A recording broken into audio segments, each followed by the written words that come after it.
Alright, let's get started with Chapter 8 today.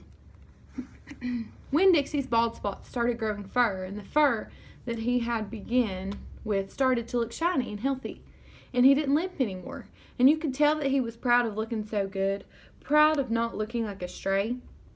I thought what he needed most was a collar and a leash, so I went into Gertrude's Pets, where the fish and the snakes and the mice and the lizards and the gerbils and the pet supplies, and I found a real handsome red leather collar with a matching leash. When Dixie was not allowed to come inside the store, there was a big sign on the door that said, "No dogs allowed." So I held the collar and the leash up to the window, and when Dixie, who was standing on the other side of the window, pulled up his lip and showed me his teeth and sneezed and wagged his tail, something furious. So I knew he absolutely loved the leash and the collar combination, but it was very expensive. I decided to explain my situation to the man behind the counter.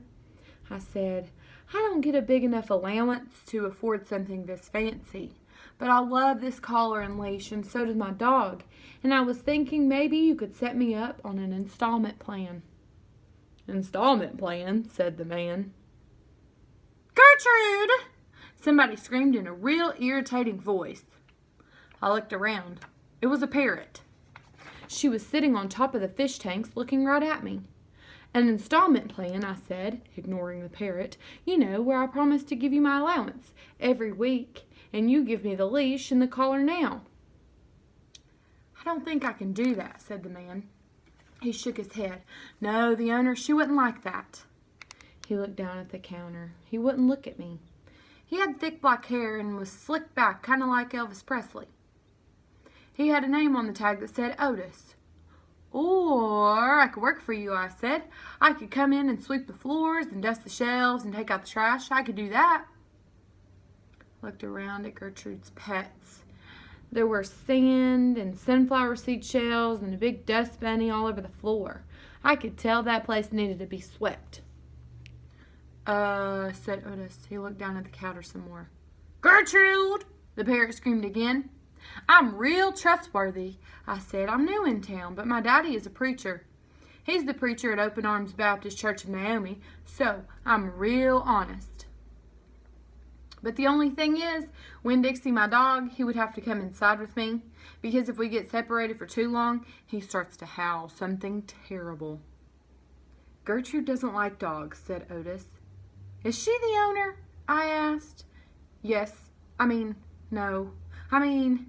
He finally looked up and pointed at the fish tank.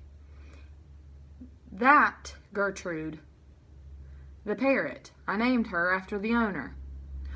"Gertrude's a pretty bird," screamed Gertrude. "She might like Winn, Dixie," I told Otis.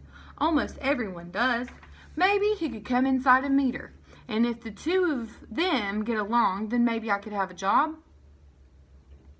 "Maybe," Otis mumbled. He looked down at the counter again. So I went and opened the door, and when Dixie came trotting on inside the store. "Dog!" screamed Gertrude. "I know it," Otis told her, and then Gertrude got real quiet. She sat on top of the fish tank and cocked her head from one side to the other, looking at Winn Dixie, and Winn Dixie stood and stared back at her. He didn't hardly move. He didn't wag his tail. He didn't smile. He didn't sneeze. He just stared at Gertrude, and she stared at him. And then she spread her wings out real far and flew and landed on top of Winn Dixie's head. "Dog!" she croaked. Winn Dixie wagged his tail just a tiny bit, and Otis said, "You can start on Monday." "Thank you," I told him. "You won't be sorry." On the way out of Gertrude's Pets, I said to Winn Dixie, "You are better at making friends than anybody I have ever known. I bet if my mama knew you, she would think you were the best dog ever." Winn Dixie was smiling up at me, and I was smiling down at him, and so neither one of us was looking where we were going, and we almost bumped right into Sweetie Pie Thomas. She was standing there, sucking on the knuckle of her third finger, staring in the window of Gertrude's Pets. She took her finger out of her mouth and looked up at me. Her eyes were all big and round. "Was that bird sitting on top of the dog's head?" she asked. She had her hair tied up in a ponytail with a pink ribbon. It wasn't much of a ponytail. It was mostly ribbon and a few strands of hair. Yes, I told her. I seen it, she said. She nodded her head and put her knuckle back in her mouth. Then she took it out real quick again. I seen that dog in church, too.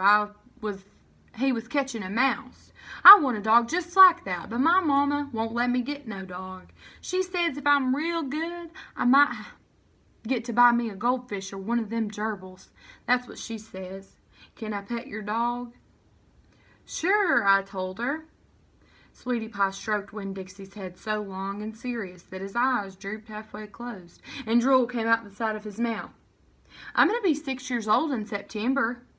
I got to stop sucking on my knuckle once I'm 6, said Sweetie Pie. I'm having a party. Do you want to come to my party? The theme is pink. Sure, I told her. Can this dog come? She asked. You bet, I told her. And all of a sudden I felt happy. I had a dog. I had a job. I had Miss Franny Block for a friend. I had my first invitation to a party in Naomi. It didn't matter that it came from a 5-year-old and the party wasn't until September. I didn't feel so lonely anymore. And that's the end of chapter 8.